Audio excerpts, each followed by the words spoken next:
everyone, welcome back to my channel. So we are going to be going to Epic Universe soon with our 10-month-old. So I'm going to show you everything that I am packing for Epic Universe with a baby. Okay, so this is a stroller that we're working with. It's just like a really cheap stroller. It's actually free for me. If you live in Florida and go to the Florida Health Department, they'll give you some things for free. The one that's near your house.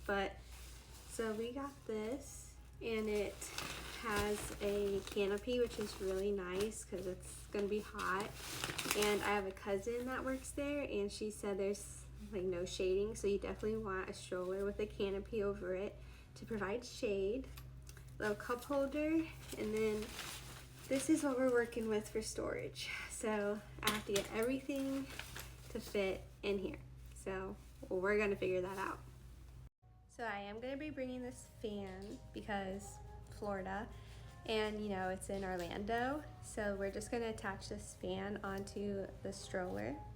And then something else I have is headphones, because I've been doing a lot of research and people say that the Mario world is pretty overstimulating, so I just want to bring some headphones just in case.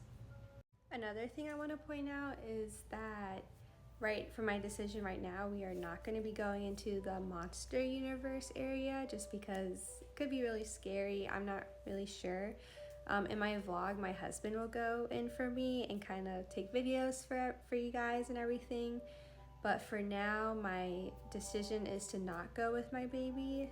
So just letting you know, if you're thinking about going, just look into the Monster Universe.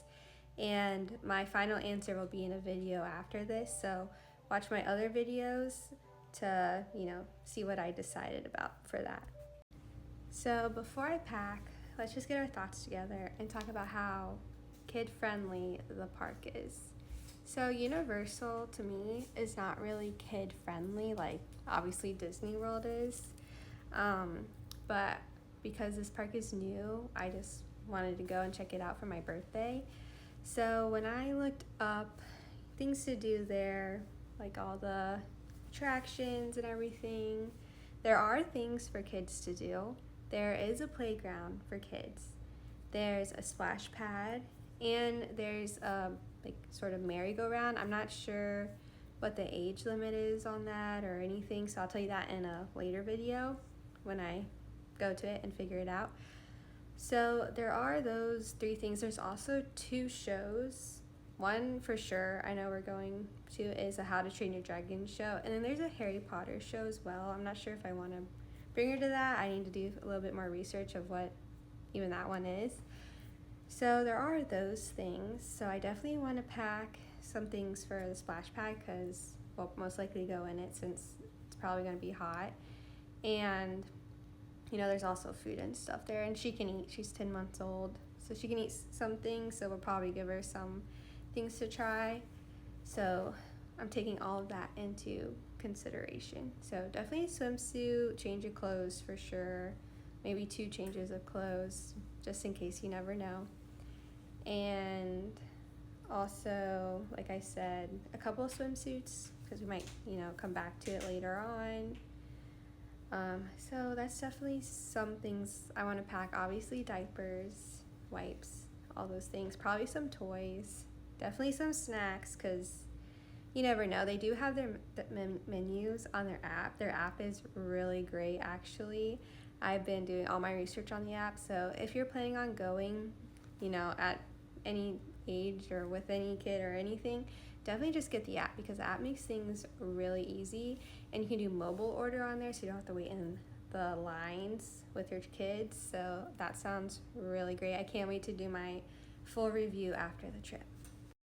Last thought, also my baby is a Velcro baby, so I'm also gonna bring a baby carrier too, just in case she doesn't want to stay in the stroller the whole time. We are planning to be there from 10 a.m., which is when the park opens, to 8 p.m. It closes at 10 p.m., but we have an hour-and-a-half drive back home, and I'm also thinking about her sleep schedule, so we're gonna probably leave around 8 p.m. So I'm definitely packing too much because this is what I have going on, and it's all supposed to fit under here. So I gotta work on that, and then I'm gonna do a whole haul of everything that I've decided on. Alright, so I did put everything into this little backpack, but it's not gonna work. So I think my new tactic is gonna work of plastic bags. So let's see. Alright, so I am pretty close at getting this figured out, especially with the plastic bags. That's the best bet. And you can see everything, so that's really nice, like what you want. So that's really good. The only thing is that I bought this because, you know, after pregnancy, like, I need to sit down, but I don't think I'm gonna be able to sit down because it just doesn't fit, and it's so cool. It's a stool. I can't even get it open right now. It's a little tricky to open. 1 sec. I can't even open it, but I'm gonna have to return it. It's the little collapsible stool. Let's see. Oh, there we go. This would have been so nice to have.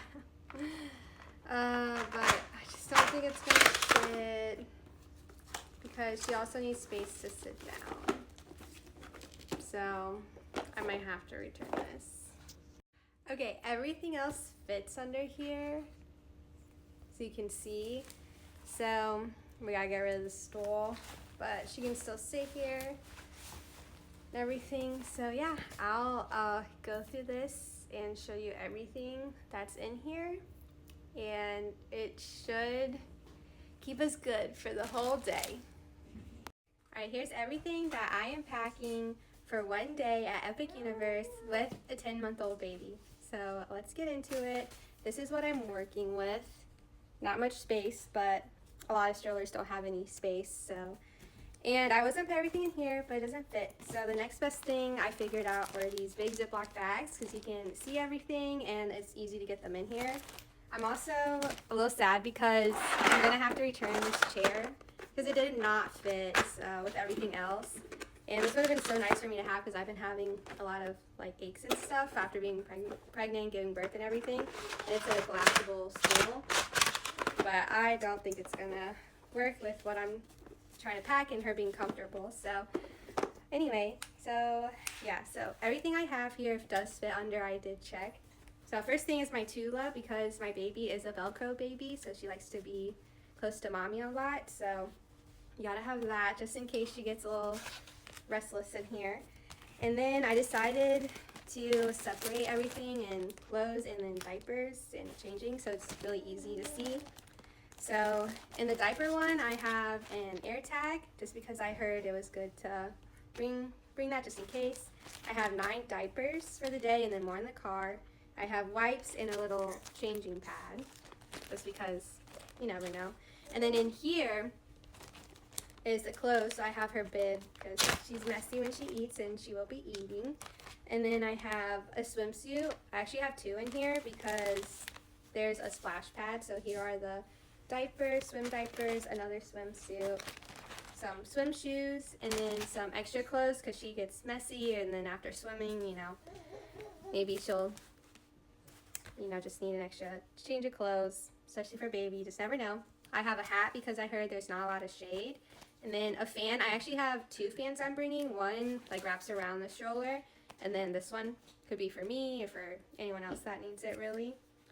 And then sunscreen, of course, because again, there's no shade. This is nice because it does have a canopy, but the sun can still hit her legs, so I'm bringing this. And then this is a little towel that you just put over them. So I'm going to bring this. And I'm going to bring this little bag for me and my personal items. That's everything I'm bringing, and thank you so much for watching. If you want to support me, please subscribe.